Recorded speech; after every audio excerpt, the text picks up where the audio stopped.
कहानी की शुरुआत होती है एक छोटे से गांव से जिसका नाम था सुनहरीपुर।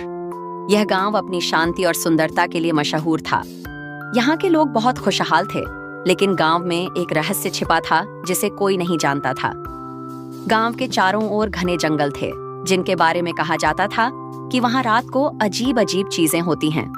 एक दिन गांव में एक अजीब सी धुंध फैली। इस धुंध ने धीरे धीरे पूरे गांव को घेर लिया।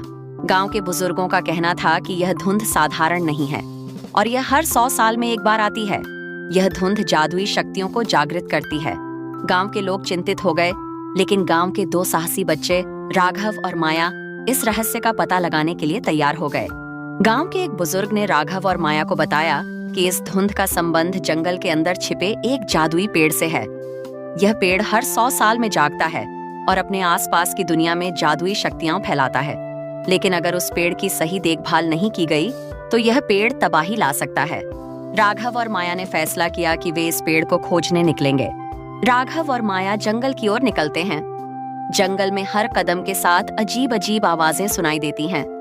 वे पेड़ों के बीच से गुजरते हैं और अचानक उनके सामने एक बड़ा सा पेड़ आता है जो साधारण पेड़ों से बहुत अलग था।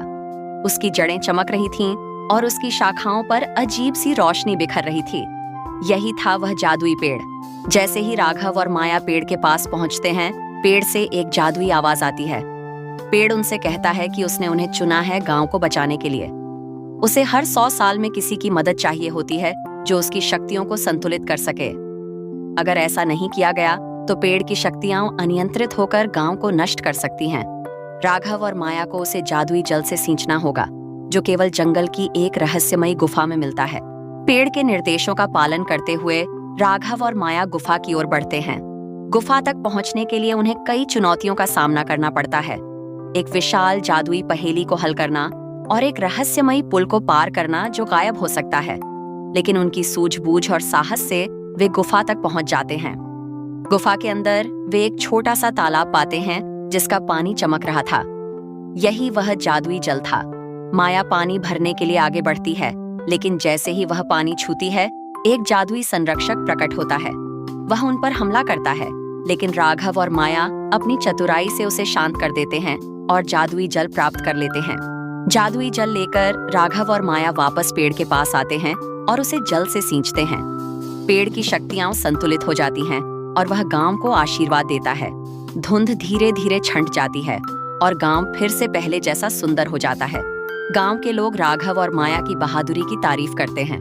अब वे जानते थे कि इस गांव में हर 100 साल में एक नया रहस्य छिपा होता है।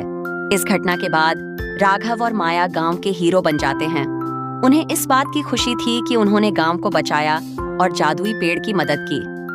अब वे जानते थे कि यह गांव साधारण नहीं था, बल्कि जादू से भरा हुआ था और भविष्य में भी ऐसे कई और रहस्य खुलने वाले थे।